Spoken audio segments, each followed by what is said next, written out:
శుభం బియాదు. రాహు తృతీయ స్థానం ఉంటూ కేతు భాగ్యస్థానం ఉంటే ఎటువంటి డైనమిక్గా రాహు తీసిన మాయాలోకంలో కూర్చోబెడతాడు. దానివల్ల కేతు ఈ విధంగా మీ భాగ్యం ఇది చెప్తా అంటాడు. అలాగే చతుర్థ స్థానంలోకి వెళ్ళినప్పుడు కూడా రాహు ఇక్కడ రాజ్యస్థానంలో కేతు ఉంటాడు. చతుర్థంలో రాహు ఉన్నాడు అంటే ఇల్లు, వాకిలి, వాహనం, తల్లి గురించి చెప్తాడు. అంటే మనకు ఇల్లు వచ్చింది అంటే, ఒక వాహనం వచ్చింది అంటే, ఒక అమ్మగారికి ఒక అనారోగ్యం వచ్చినా అంటే ఇల్లు, వాకిలి, వాహనం అంటే ఇల్లు ఇస్తాడు, వాహనం ఇస్తాడు, తల్లి గురించి చూసుకోమంటాడు.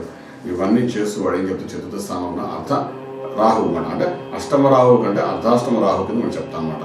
సో ఈ రాహు 4 ఇంట్లో ఎప్పుడైతే వచ్చి ఉన్నాడో ఇవన్నీ ఇస్తూ వీటిని ఒక పీడనంతో అంటే ఒక ఇల్లు ఇచ్చి అప్పు చేస్తాడు. అప్పు చేయగానే మనకి ఏమనిపిస్తుంది, అప్పు తీర్చాలి. అదే ఒక రెంట్లో ఉన్నాం అనుకోండి 10,000తో అయిపోతుంది. కొనుక్కున్నాము ఇల్లు 25,000 నెల కట్టాల్సి వస్తుంది. అంటే ఏం చేస్తున్నాడు వాడు, మనకి ఇల్లు ఇచ్చినట్టు ఇచ్చి మంచి ఎక్కువ కట్టిస్తున్నాడు. ఇదంతా రాహుమాయ.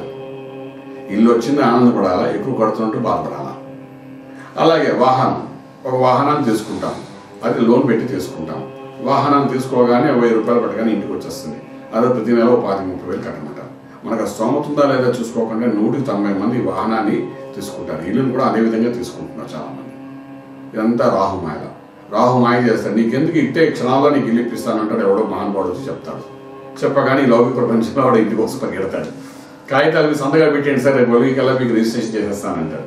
టోకెన్ జస్ట్ ఒక 50,000 ఇవ్వండి సార్ అంటారు. వీడి దగ్గర 50,000 కంటే ఎక్కువ ఉండవు. సరే ఉన్న 50,000 ఇస్తే ఇల్లు వచ్చేస్తుంది కదా అని అనుకుంటాడు. ఈయన ఆ మన్నాడు వాడు సినిమా చూపిస్తుంటాడు. ఆ తట్టుకోలేకపోతున్నాడు. అంటే ఏంటి, ఒక ఇల్లు కొనుక్కోవాలనుకున్నవాడు, ఒక వాహనం కొనుక్కోవాలనుకున్నాడు. అదే తల్లి గురించి ఆలోచిస్తూ తల్లికి సేవ చేయాలనుకున్నప్పుడు తల్లికి అనారోగ్యం వచ్చి ఏదైనా జరుగుతుందండి సేవ చేసుకోవడం, ఇవన్నీ కూడా రాహు చతుర్థం కూడా జరుగుతాయి. అంటే 190% ఇల్లు, వాహనం కొనుక్కుంటున్న వాళ్ళందరికీ చతుర్థ రాహు వచ్చినప్పుడు వాళ్ళ చేతి కొనిపిస్తాడు. గోచారంలో చతుర్థ స్థానం రాహు వస్తాడు కదా, వచ్చినప్పుడు వాడు లగ్నాథ చతుర్థ స్థానం వచ్చినప్పుడు కానీ వాళ్ళ కొనిపిస్తాడు. రాహు దశ వచ్చినప్పుడు, లగ్నాథు తీసుకున్నప్పుడు, లగ్నాథు రాహు మహాదశ వచ్చినప్పుడు ఇలాంటివన్నీ చేస్తుంటారు. మన వాడు ఆనందంగా ఇల్లు కొనేస్తాడు. కొనేసిన తర్వాత పడే కష్టాలను పడుతుంటాడు. రాజ్యంలో కేతు ఉంటాడు. ఆ చతుర్థంలో రాహు ఉన్న వాడికి రాజ్యంలో కేతు ఉంటాడు కాబట్టి కమ్యూనికేషన్ స్కిల్స్ బ్రహ్మాండంగా చూపిస్తాడు. అంటే ఏంటి, ఒక లోన్ క్రియేట్ చేసినా దాన్ని ఎలా క్లియర్ చేయాలని కమ్యూనికేషన్ స్కిల్స్ బ్రహ్మాండం చేసి వీడు తెలివైన వ్యక్తిగా చేయాలని ప్రయత్నం చేస్తాను.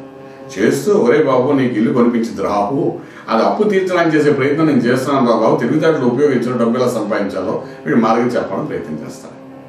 ఈ మాయలో పడిన వ్యక్తికి ఏంటంటే ఎంతసేపు ఇల్లు, వాకిలి వాడి గురించి ఆలోచిస్తాడు తప్ప ఈ సంపాదన గురించి కేతు చెప్తున్న మాటలు వినడానికి ప్రయత్నించాడు. ఒక వ్యక్తి ఒక ఇల్లు తీసుకున్నాడన్నా, ఒక వాహనం తీసుకున్నాడన్నా, ఏదైనా ఒక అప్పు చేసాడు, దాన్ని ఎలా తీర్చాలి అని చెప్పే కేతు గురించి ఆలోచించాడు. అక్కడ కేతువును మనం ఆలోచించాలంటే కేతు సంబంధించిన గ్రహదేవతని మనం పూజ చేయాలి.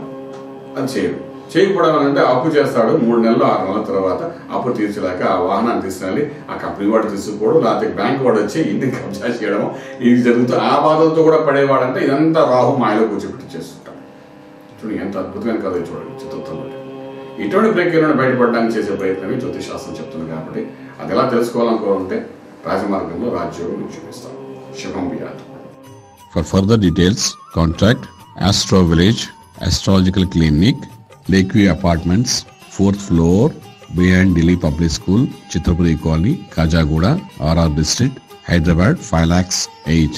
Phone numbers 8885559147, 8855559148, 970444701, 97044470002.